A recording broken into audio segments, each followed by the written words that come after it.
बोलिए श्री प्राणनाथ प्यारे की जय। बोलिए श्री सद्गुरु महाराज की जय। सर्व सुंदर साथ की जय। सुंदर साथ जी, जैसे कल का विषय चल रहा था उस पे काफी सुंदर साथ जी ने बोला था, आज भी वही विषय चल रहा है कि हमारे जीवन में दुख और सुख कहाँ से आते हैं। तो सुंदर साथ जी, इस पे कल अरुणा दीदी ने बोला, डॉली दीदी ने बोला, पारस भाई ने भी बोला था, प्रतिभा दीदी ने भी बोला कुछ। अभी आज जो है रंजना आई है आज। रंजना, इस विषय पे आप कुछ बोलोगे क्या? शुरुआत करोगे? प्रणाम जी दीदी। प्रणाम सुंदर साथ जी। प्रणाम दीदी जी। मैंने कल का सुना नहीं है कि क्या है, पर अच्छा। मेरे अनुभव से मैं बताती हूँ कि मुझे ऐसा लगता है कि मन की परिस्थिति है सुख और दुख। हम्म, अगर मन में किसी चीज की लालसा है पाने की, किसी को हासिल करने की या कोई वस्तु भी हासिल करने की, तो वो नहीं मिलती तो वो दुख का कारण है। या एक लाइन में ऐसे कह सकते हैं कि परिस्थितियां अपने मन के हिसाब से चलती हैं तो वो सुख है, और परिस्थितियां अपने मन के हिसाब से नहीं चलती हैं तो वो दुख है। मन में प्रणाम जी भी। दीदी। प्रणाम जी। मन में भी जो है वो सुख और दुख कहाँ से आते हैं? कल सबने इसको कर्म प्रधान बताया था कि हमारे पिछले जन्मों के जो कर्म होते हैं उसके हिसाब से ही हमारे सुख और दुख इस जन्म में निर्धारित होते हैं। लेकिन दीदी बात आ रहा है। हाँ जी। हाँ जी, आप बोलिए पहले दीदी। मैंने सुना नहीं ना 2 दिन का, तो आप उसका सारांश बता रहे हो, बताइए। हाँ, मैं वही बता रही थी कि कल जब सुंदर साथ ने बोला था तो उसका उसमें सभी सुंदर साथ का एक मत लगभग यही था कि कर्म के हिसाब से सुख और दुख आते हैं। मतलब इस जीवन में हमारे जो सुख दुख आ रहे हैं वो हमारे पिछले जन्मों के कर्मों के हिसाब से। उसमें उदाहरण भी दिया था, रामचंद्र जी के पिता का उदाहरण दिया था, और भी उदाहरण सुंदर साथ ने दिए थे कि उनकी मृत्यु ऐसे क्यों हुई थी। पुत्र के वियोग में उनकी मृत्यु क्यों हुई थी? क्योंकि उन्होंने अ, उदाहरण कौन सा था, जिन श्रवण श्रवण के जो अपने माता पिता को तीर्थ कराने के लिए ले जा रहे थे, क्योंकि उनकी मृत्यु उनके हाथ से किसी जन्म में हो गई थी, जिसके कारण उनके माता पिता ने कहा था कि तुम भी पुत्र वियोग में तड़पोगे। तो वो पिछले जन्म के कर्म के कारण उनको वो दुख मिला था। ऐसे ही सुखों का भी होता है कि सुखों की गठरी भी वैसे ही इकट्ठी होती है, तो इस हिसाब से हमें सुख और दुख मिलते हैं। तो आज कमल भाई हमारे साथ हैं, वो भी इस विषय पे बोलना चाह रहे थे, तो उनके भी आज हम लोग भाव सुनते हैं कि वो क्या कहते हैं कि हमारे जीवन में सुख और दुख कैसे आता है। हाँ जी। प्रणाम सुंदर साथ जी। आज से करीब 7-8 दिन पहले एक और टॉपिक आया था जिसमें शायद ये कहा गया था कि जब भी कुछ हमारे जीवन में कुछ होता है तो हम लोग उसको हुक्म पे डाल देते हैं। क्या ये सही है? और आज भी ये टॉपिक मैंने सुना था कि हमारे जीवन में सुख दुख कहाँ से आते हैं। तो सुंदर साथ जी, मैं उस समय भी बोलना चाहता था, मैंने इससे कहा था मैं बोलूंगा, लेकिन मैं नहीं बोल पाया। सुबह इन्होंने मुझे उठाया लेकिन मैं उठ नहीं पाया, तो वहीं से मेरे को क्लिक हुआ कि सुख दुख कहाँ से आते। और कल भी मैं बोलने वाला था, कल भी इसने मुझे उठाया था लेकिन मैं फिर नहीं उठ पाया। तो वहीं से मुझे इसका उत्तर मिला, तो मैंने कहा कि मैं अपने विचार कुछ आप लोगों से शेयर कर लूं। सुंदरराज जी, इसमें जो सवाल है हमारे जीवन जीवन से संबंधित सुख दुख की बात हो, तो सबसे पहले ये समझना जरूरी है कि जीवन क्या है। जीवन दो प्रकार का होता है। एक होता है जब हम पार ब्रह्म की राह पे चलते और हमको दुनिया से कोई मतलब नहीं। तो पार ब्रह्म की राह में चलते हुए जो सुख दुख आते हैं, मैं उनकी कोई बात नहीं कर रहा। मैं यहाँ पर बात, जो सवाल है उन्होंने पूछा है कि जीवन में हमारे सुख दुख कहाँ से आते हैं, और दूसरा जीवन कौन सा है? दूसरा जीवन यही है जो हम और आप सब जीते, संसारिक जीवन। इसमें हम पार ब्रह्म को पाने के लिए क्या करते हैं? सिर्फ 1-2 घंटे टाइम देते हैं, बाकी तो सारा हम अपने जीवन को संवारने में ही लगे रहते हैं। तो यहाँ पर सुख दुख कहाँ से आते हैं? तो अभी पहले तो सवाल यह है कि जीवन कैसे बनता है। तो जीवन ये जब पूरी सृष्टि का निर्माण हुआ, प्रकृति बनी, तो प्राकृतिक 3 गुणों से बनी। वो कौन कौन से 3 गुण हैं? सत, तम और रज। इन 3 गुणों से इस प्रकृति का निर्माण हुआ और जीवन भी इन्हीं 3 गुणों से बना। हम सब में ये 3 गुण मौजूद है। आप इनको ब्रह्मा विष्णु महेश भी कह सकते हैं। इलेक्ट्रॉन, वैज्ञानिक भाषा में इलेक्ट्रॉन, न्यूट्रॉन और पॉजिट्रॉन, ये भी आप कह सकते हैं। जैसे इसको इस ढंग से आप समझें कि एक कार है, कार में गति भी है यानी सत है, और ब्रेक भी है, अवरोधक यानी तमस है, यानी कि न्यूट्रॉन है, और गति इलेक्ट्रॉन है। पॉजिट्रॉन क्या है? आपको एक कार दे दी जाए, उसमें एक्सीलेटर भी है, ब्रेक भी है, लेकिन चलाने वाला नहीं, बेकार है, कार खड़ी हुई है, कोई सामंजस्य नहीं है। अब आपको कार दे दी गई, उसमें गति भी है, अवरोधक भी है और चलाने वाला भी, लेकिन चलाने वाले को बैलेंस करना नहीं आता। उसको ये नहीं पता है कि कब गति देनी है, कब ब्रेक लगानी है। बेकार है, नहीं चला पाएगा कार को। तो हमारा जीवन उस कार की तरह है जिसको हम चला नहीं पा रहे। ना हम सही समय पर गति देते हैं, ना हम सही समय पर ब्रेक देते हैं, तब हमारे जीवन में दुख आते, यहां से दुख आते, क्योंकि हम इन तीनों का सामंजस्य नहीं करते। अगर हमने उसको बैलेंस कर लिया तो हमारा जीवन बिल्कुल सही ढंग से चलता है। यानी अगर हम कार को बैलेंस कर लेते हैं तो हम अपने जीवन को सही ढंग से चला पाते। कई लोग सत से चलते रहते हैं, गति से चलते ही चले जा रहे, चलते ही चले जा रहे, वो लोग स्वर्ग को प्राप्त होते हैं, उनके जीवन में दुख कम आते। और कई तमस से चलते जा रहे हैं, दुनिया भर में जो हत्याएं हो रही हैं, मारकाट हो रही है, ये सब तमस का प्रभाव। तो ये दुख का कारण बनते हैं और ये सब नरक की तरफ जाते हैं। और जो अपने इस गुणों को समझ लेते हैं और सत और तम को बैलेंस करके चलते हैं, वो लोग मोक्ष को प्राप्त करते हैं। और जो लोग इन तीनों को ही समझ लेते हैं, यानी सत, तम और रज, रज का मतलब विवेक, अपने विवेक से निर्णय लेना कि मुझे इस परिस्थिति में क्या करना है, जो इन तीनों को ही समझ लेते हैं, वो परमात्मा की राह की तरफ बढ़ जाते हैं। अब आप खुद सोचिए कि आप लोग, या मैं भी आपके साथ ही हूं, कहने के लिए मुझे कहना पड़ता, तो हम लोग किस दिशा, किस स्थिति में है, हम लोग क्या सत, तमस और अपने विवेक से उसको क्या कंट्रोल कर पा रहे हैं अपने जीवन में? अगर आप कर रहे हैं तो आप बैलेंस्ड हैं, आप जीवन में खुशी खुशी जाएंगे। और अगर आपने इन तीनों को समझ लिया और इन तीनों से आप पार हो गए, तो फिर आप निश्चित ही परमात्मा की तरफ बढ़ रहे हैं। तो यहां से हमारे जीवन में सुख दुख आते हैं। अब वो पिछला एक टॉपिक था जिसमें कहा गया था कि हुक्म के ऊपर हम डालते हैं जो सुख दुख आते हैं, कोई भी बात होती है हम कह देते हैं हुक्म ने किया ये सब।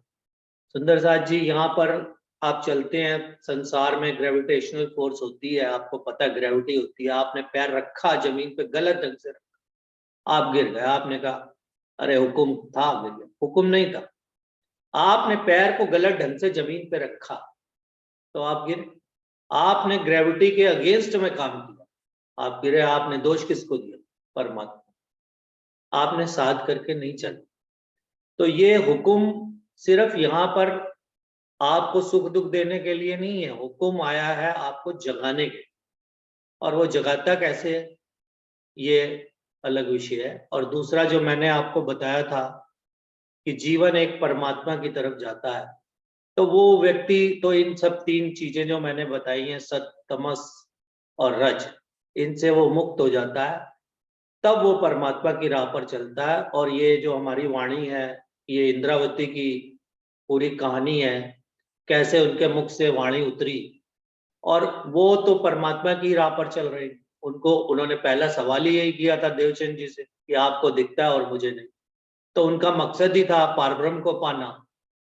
और अगर आज हमारे सामने पारब्रह्म आ जाए किसी रूप में और वो हमसे कहें कि चलो मेरे साथ, तो शायद बड़ी मुश्किल खड़ी हो जाएगी। बहुत कम ही लोग होंगे जो ये कहेंगे हाँ चलिए। उनको सब अपने घर की प्रॉब्लम्स याद आ जाएंगे कि हमें अभी ये करना है, हमें अभी वो करना है। संसार को छोड़ के कोई जाना नहीं चाहता। तो सुंदर साथ जी, बस मेरा इतना ही विचार था जो मैंने आपके सामने रखा। प्रणाम।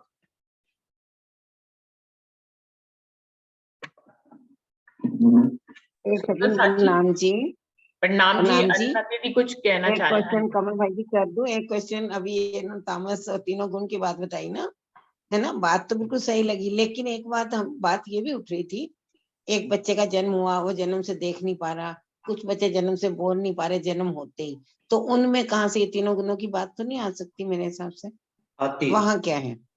जब एक क्या? बच्चा गर्भ में प्रवेश करता है तो माँ को उसकी देखरेख सही ढंग से करनी होती है। जब आप कहते हैं कि एक बच्चा अंधा पैदा हुआ, वो क्यों अंधा पैदा हुआ? जरूर उसके माँ के शरीर में कुछ ऐसी प्रॉब्लम्स आई, कुछ ऐसी चीजें आई होंगी जो उन्होंने सही ढंग से उसकी केयर नहीं की, तो बच्चा अंधा पैदा होता है। एक बच्चा पोलियो से पैदा होता है, उसकी भी माँ की सही देखभाल नहीं, उसने अपने बच्चे का ठीक ढंग से पालन नहीं किया, जिसकी वजह से कुछ कमियों की वजह से उसका बच्चा पैदा हुआ। तो इसका मतलब वो उसको बैलेंस नहीं कर पाए। तो इस वजह से ये चीजें होती हैं इस संसार में, और इनका पिछले जन्मों से कोई लेना देना नहीं होता। आप जब बच्चा पैदा होता है वो कौन से कर्म कर रहा हो? कोई कर्म नहीं करता हो, वो तो हंसता है, खेलता है।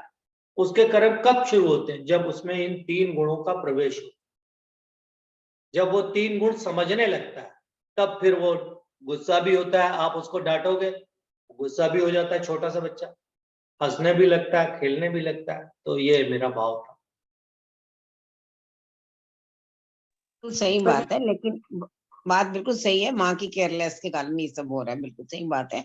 लेकिन फिर उसके बाद हम कई बार सोचते हैं फलाने की रहनी बहुत अच्छी है, एक लेडी हो या जेंट्स हो, कोई भी बीमार पड़े हैं, 4-4 साल से बेड पकड़ रखा है, कोमा टाइप में ही है, उनकी सेवा करने वाले सेवा कर रहे हैं, सब बात है, लेकिन ये सब ऐसा भी समझ नहीं आता। राज्य की तरफ लगे हुए भी हैं, और कहीं कोई बुरा बोलने में भी बुरा नहीं है, तो ये सब अपन किस पे घटा सकते हैं? राज्य की तरफ लगना यानी कि रोज आप अगर राज्य को, इंद्रावती की वाणी को पढ़ते हो, तो इसका ये मतलब नहीं है कि आप राज्य की तरफ लगे हुए हैं। आप राज्य पारब्रह्म की राह पे चलने के लिए बड़ा मुश्किल काम है। आपने राह पे चलने, आपने रहनी की, ठीक है, सब कुछ ठीक है, लेकिन आपने पारब्रह्म को पाने के लिए क्या किया? आपकी यात्रा बिल्कुल अलग हो। एक मैं आपको कहानी सुनाता हूँ, मुझे याद आ गई अचानक। एक व्यक्ति था, वो जीवन से हार करके जंगलों की तरफ चला आत्महत्या करने के लिए। जब जंगल से बाहर जा रहा था तो एक व्यक्ति को लगा कि कुछ ये व्यक्ति उदास है, तो उसने उससे पूछ लिया कि भाई कहाँ जा रहे हो? उसने कहा मरने जा रहा हूँ, मैं इस जीवन में जीना नहीं चाहता। चलो नहीं, फिर मैं बिना रिकॉर्डिंग। हाँ हाँ बोलो रंजना, मैंने शुरू कर प्रणाम दिया, जी। आप बोलो। वैसे मैं ये कहना चाह रही थी, जैसे हमारी वाणी में भी लिखा है कि ब्रह्म सृष्टि के कोई पूर्व कर्म नहीं होते हैं। राज्य ने जैसा उसका खेल बना दिया है वो उन्होंने पहले से ही बना रखा है। जो उन्हें अचीव करना है वो करना ही पड़ता है। मैं इनकी बात से बिल्कुल सहमत हूँ कि हम लोगों के पूर्व कर्म नहीं होते। तो प्रणाम जी।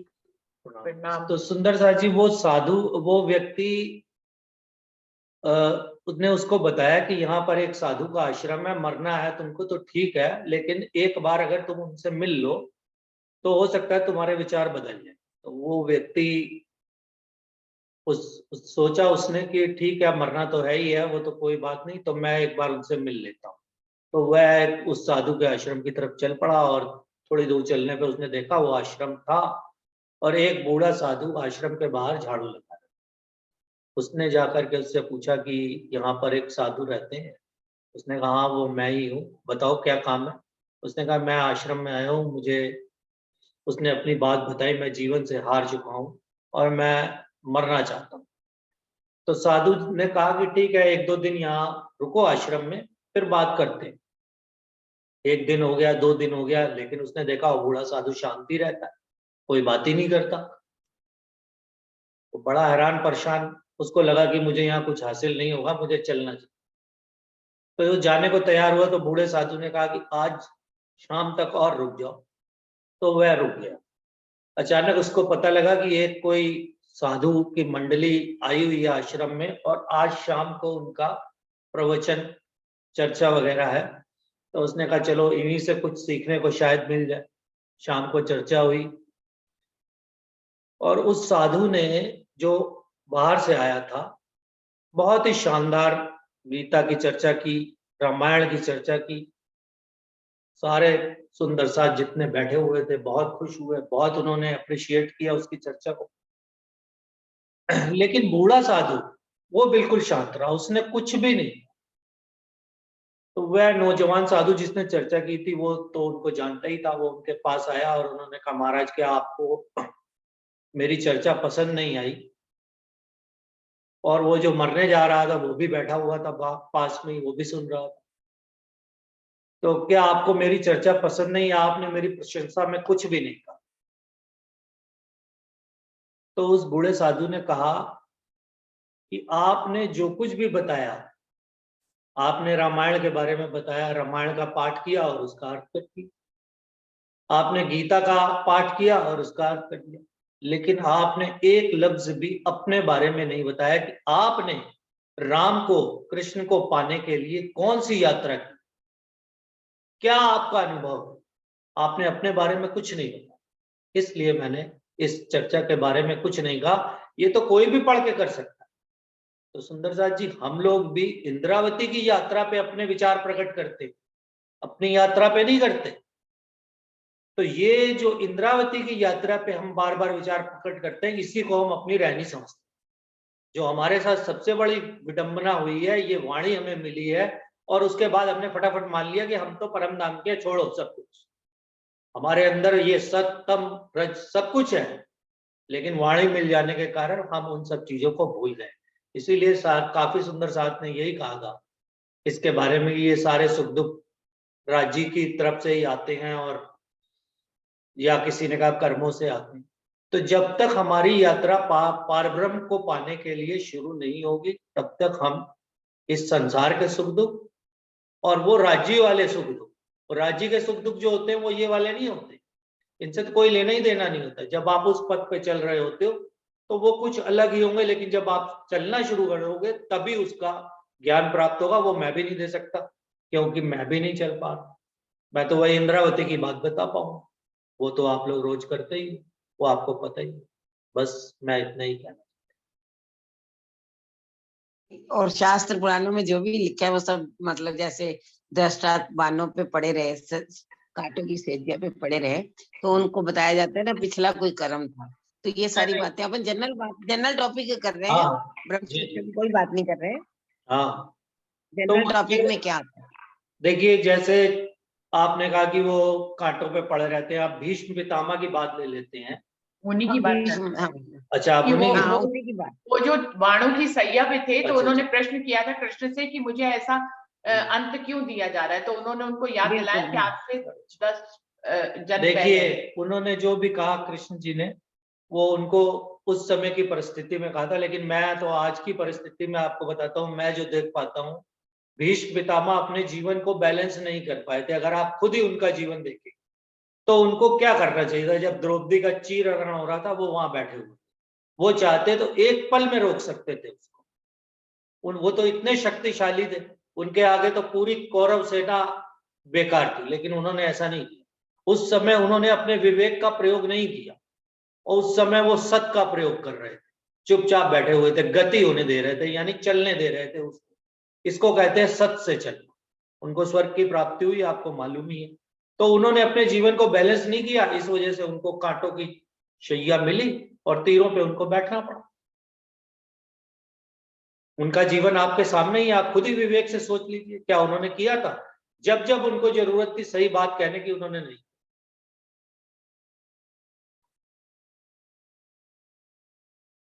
अब और बताइए आप।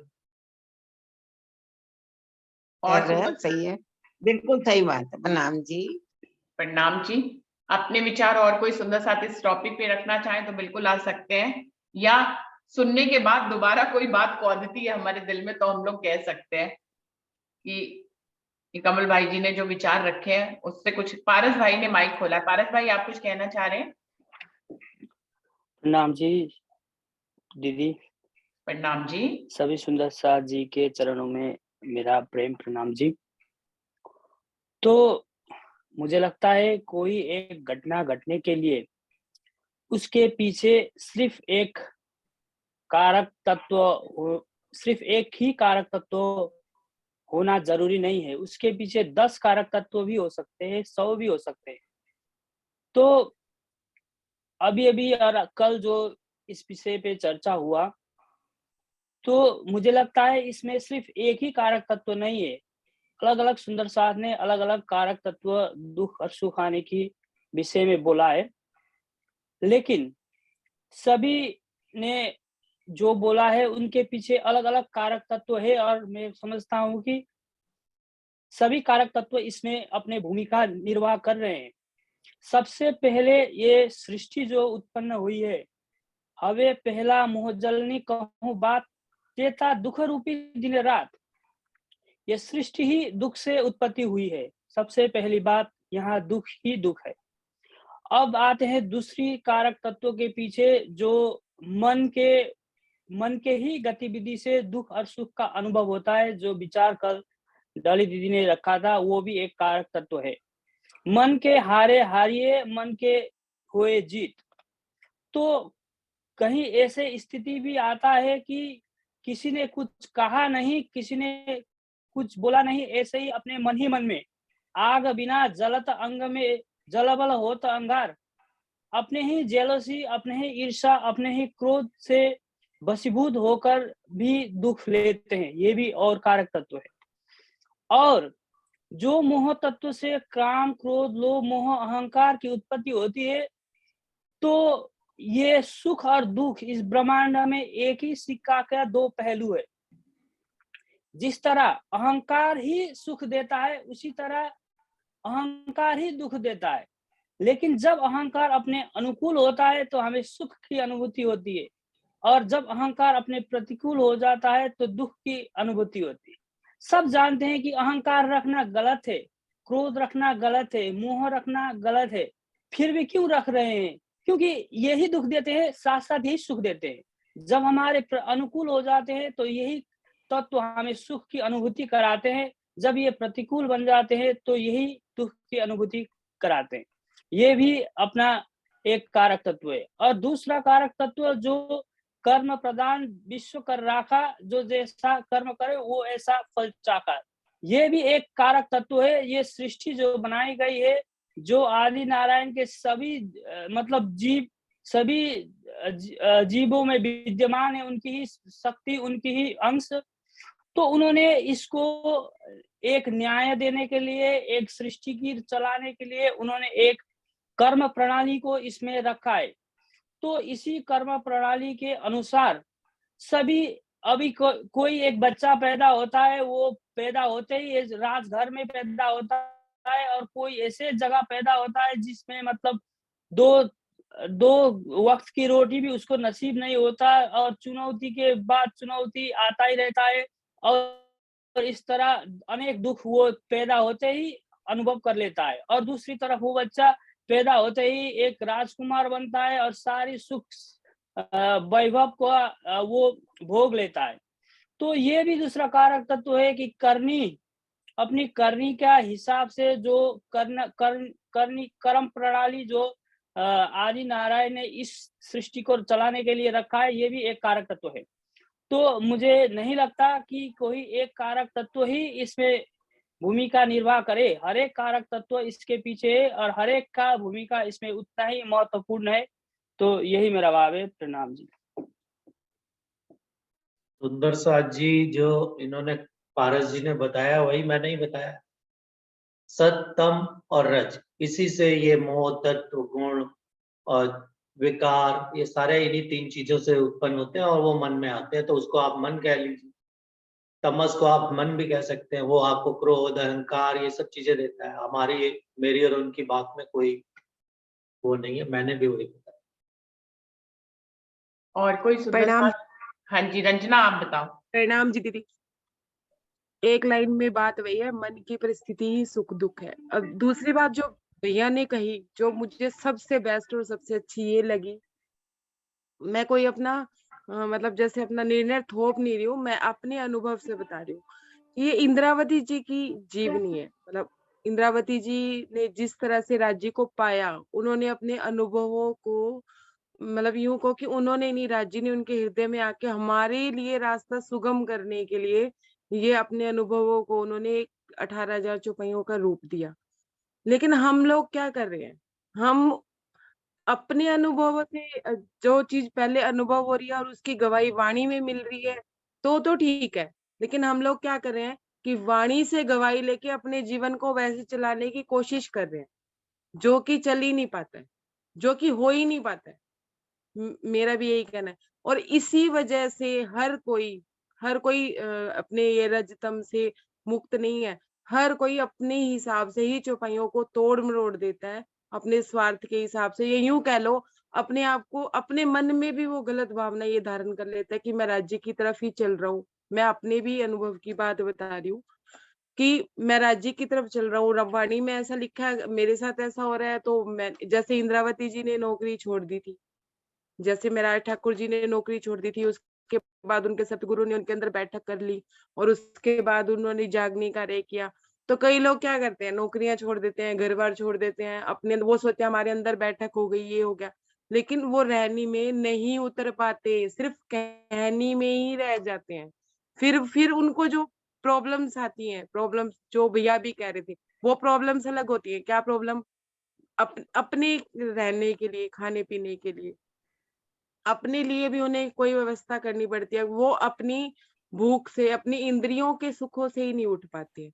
मैंने मतलब जो मैंने अपने आप को इस गृहस्थी में रह के भी करने की कोशिश की है कि हम ये कहते हैं हम नौकरी छोड़ देंगे, हम घर छोड़ देंगे, उसके बाद क्या हम 2 टाइम का वक्त का खाना नहीं मिलेगा तो हमें चलेगा, हम 4 दिन रह लेंगे, नहीं कर पाते। तो ये प्रॉब्लम्स अलग तरह की होती है। लेकिन हम इंद्रावती जी की जीवनी को अपने जीवन में उतारना तो चाहते हैं, लेकिन जबरदस्ती अपने, मतलब राज्य को पाना चाहते हैं या नहीं चाहते हैं, लेकिन हम ये चाहते हैं, हमें माया और ब्रह्म दोनों चाहिए। मतलब हमें राज्य और वो दोनों चाहिए। हम गृहस्थी में रह के भी 4 दिन खाना खाए बिना नहीं रह सकते। ये नहीं कि नहीं खाना खाने से राज्य मिल जाएंगे, मतलब ये कि अगर हम सब कुछ छोड़ देंगे तो उसके बाद हमें भूखा रहना पड़ गया तो हम रह सकते हैं क्या? मतलब अपने आप को वो करना। तो ये बात बिल्कुल सही है कि इसलिए वाणी में ये भी लिख के गए स्वामी जी कि डरो, मैं डरता हूं उन अगुओं से जो मेरी उम्मत को गुमराह करेंगे। कि मेरे को उन लोगों से ज्यादा डर लगता है जो चौपाइयों को अपने हिसाब से, अपने स्वार्थ के लिए तोड़ मरोड़ देंगे। बड़ी बड़ी ज्ञान चर्चाएं, बड़ी बड़ी वाणी के मंथन, जिन्होंने 30-30, 40-40 साल अपने जीवन के वाणी में लगा दिए, वो क्या कर रहे हैं आज भी? आज भी देखें अगर अपने समाज में, मैं ये सोचती हूँ कि हम अपना समय इसमें लगा भी दें और अपने अनुभवों पे ना चलें, तो क्या कर रहे हैं? वो आज ज्ञान चर्चाएं कर रहे हैं, सदगुरु कहला के सेवा करवा रहे हैं, गडरिये बने हुए हैं, जीवों को भेड़ चालू की तरह चला रहे हैं। और क्या है, आज ग्रुप्स बटे हुए हैं। एक ग्रुप में अगर दूसरा मेंबर नहीं आएगा तो वो ग्रुप का मेंबर नहीं है, खत्म। वो सुंदर साथ नहीं है। मिलेंगे लेकिन सुंदर साथ का भाव दिखाएंगे, लेकिन सुंदर साथ जैसा व्यवहार नहीं करेंगे। क्यों? क्योंकि हमारे ग्रुप के नहीं है। तो फिर फायदा क्या? वाणी तो एक दिली सिखा रही है और हम ग्रुप्स में बटे हुए हैं। अगर मेरी बात किसी को बुरी लगी हो तो मैं तहे दिल से माफी मांगती हूँ, लेकिन ये मैंने अपने अनुभव से बात बताई है। प्रणाम जी। बिल्कुल सही बात आपने कही है। आप जब वाणी की जब पार ब्रह्म को पाने की राह पे चलेंगे तो आपके सुख दुख इंद्रावती से बिल्कुल अलग है।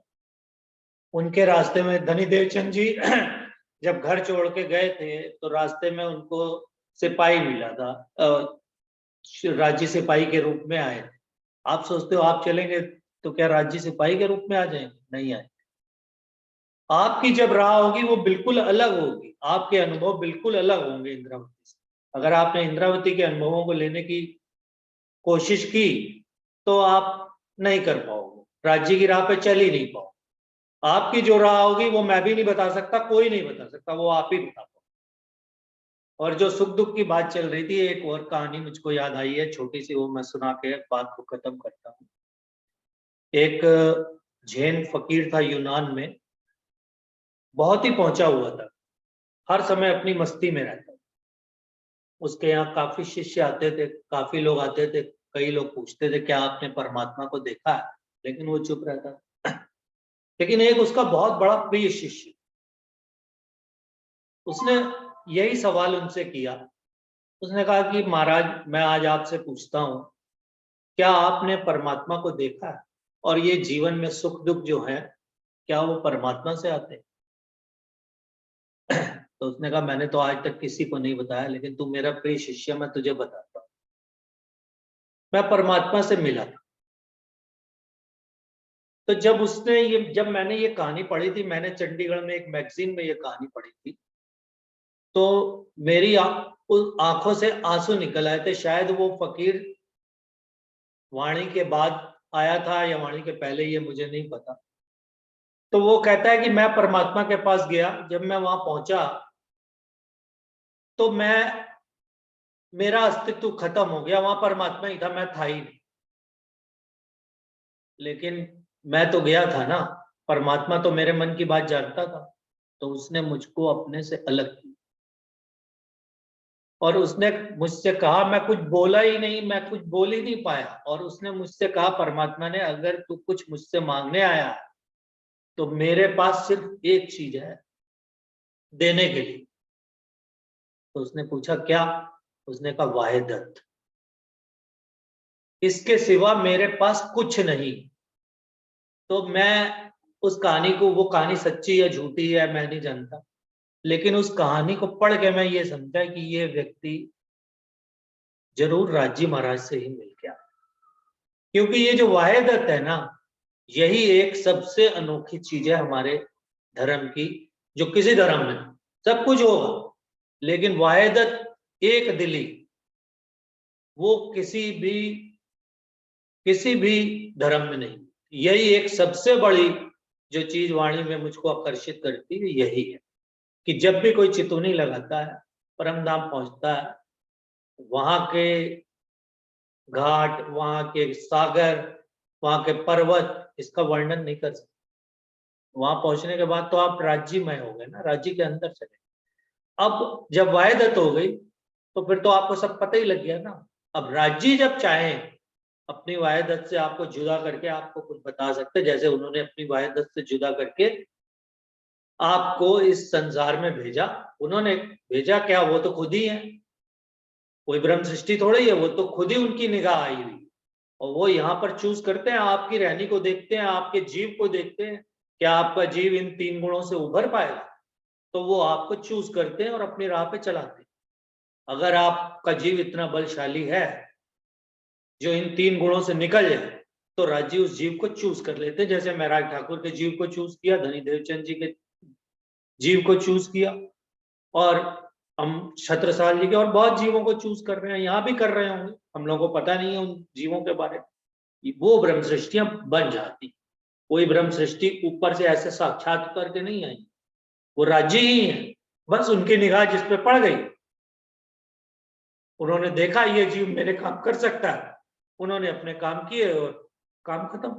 और निगाह तो उनकी है, वो जब चाहे हटा लें, और जिस दिन वो इस संसार से अपनी निगाह हटाएंगे, संसार खत्म हो गया। यही मेरे विचार थे। प्रणाम। प्रणाम जी। सुंदर साथ जी, 3 मिनट अभी और है, कोई सुंदर साथ कुछ और कहना चाहे तो कह सकते हैं। दीदी मैं एक स्टोरी सुनाना चाहती हूँ, जैसे भैया ने सुनाई, ऐसी एक स्टोरी मुझे याद आई अभी अभी, कि एक साधु था। साधु क्या था, मतलब गृहस्थी था, साधु नहीं था, गृहस्थी था। तो वो किसी जंगल को पार कर रहा था, किसी कार्य से आ रहा था, तो जंगल को पार कर रहा था। जंगल को पार करते करते रात हो गई। उसने क्या किया, एक पेड़ के ऊपर अपना आश्रय लिया और वहां पे सो गया। रात को उसकी नींद खुली तो उसने क्या देखा कि एक लोमड़ी थी। लोमड़ी के पैर में इतनी चोट लगी हुई थी कि वो चल फिर भी नहीं सकती थी और वो बिल्कुल ही ऐसे पड़ी हुई थी और बड़ी मुश्किल से आके वो कहीं थोड़ी-सी जगह पे ढूँढ के वो जगह पे बैठी थी। तो वो ये सोचने लगे कि ये लोमड़ी यहाँ पड़ी है, इतनी बीमार है, तो इसके खाने-पीने की व्यवस्था कैसे होती होगी? अभी वो ऐसा सोच ही रहे थे कि एक शेर आया, शेर एक हिरन को मार के लाया था, तो वो उस लोमड़ी को दे रहा था। मतलब उस शेर ने उसने लोमड़ी को वो हिरन दिया खाने के लिए। तो उसने ये सोचा कि मैं अपने जीवन में इतनी जहदोजहद करता हूँ, इतना सब कुछ करता हूँ अपनी 2 वक़्त की रोटी के लिए, तो भगवान तो जंगल में बैठे जीव-जंतुओं के लिए भी कर रहा है, तो मेरे लिए नहीं करेगा क्या? ये सोच के उसने सोचा कि चलो मैं परमात्मा पे भरोसा करता हूँ और मैं घर ही नहीं जाता हूँ। मैं इसी जंगल में ही रहता हूँ। तो वो उसी पेड़ पे उसने 1 दिन कर दिया, पूरा बिता दिया, तो उसे लगा कोई आया ही नहीं, मुझे खाना देने भी नहीं आया, कोई मुझे पानी पूछने भी नहीं आया। फिर उसने कहा चलो कोई नहीं, सब्र करना चाहिए, शांति रखनी चाहिए। फिर उसने दूसरा दिन भी उसी पेड़ पे बिता दिया, तब भी कोई नहीं आया। फिर उसने तीसरा दिन भी पेड़ पे बिता दिया। तीसरे दिन तीसरे दिन जैसे ही संध्या का टाइम हुआ तो एक साधु वहाँ पे आया। वो फटाफट उतरा नीचे और उसने साधु से पूछा कि उसके शरीर में भी इतनी ताकत नहीं रही थी, 3 दिन से उसने कुछ खाया-पिया नहीं था। उसने साधु ने उससे पूछा कि तुम यहाँ क्या कर रहे हो और तुम्हारी ऐसी हालत क्यों है? तो उसने बताया कि मेरे मन में ये भाव आया कि लोमड़ी के लिए जब परमात्मा खाना भिजवा सकता है, तो मेरे लिए क्यों नहीं भिजवाएगा? तो वो साधु कहने लगा तूने यही क्यों सोचा कि तुझे बैठे-बिठाए परमात्मा सब दे दे? तूने लोमड़ी का भाव क्यों रखा? तुमने शेर का भाव क्यों नहीं रखा कि मैं सबको दूँ कमा के, मेरे घर वालों का क्या होगा? तुमने ये क्यों नहीं सोचा शेर ना होता तो लोमड़ी का क्या होता? तो मतलब भाव यही है कि हम ये सोचते हैं कि प्राणनाथ जी की वाणी पढ़ने से, मंथन करने से हमें राज्य मिल जाए, लेकिन हमें राज्य ऐसे थोड़ी ना मिलेंगे, हमारे अनुभवों से, हमारे अ, अपने जीवन की रहनी से ही हमें राज्य मिलेगी। प्रणाम जी। प्रणाम जी, प्रणाम जी। और कोई सुंदर साथ कुछ कहना चाहेंगे? वैसे समय बिल्कुल खत्म हो रहा है, 1 ही मिनट रह गया है।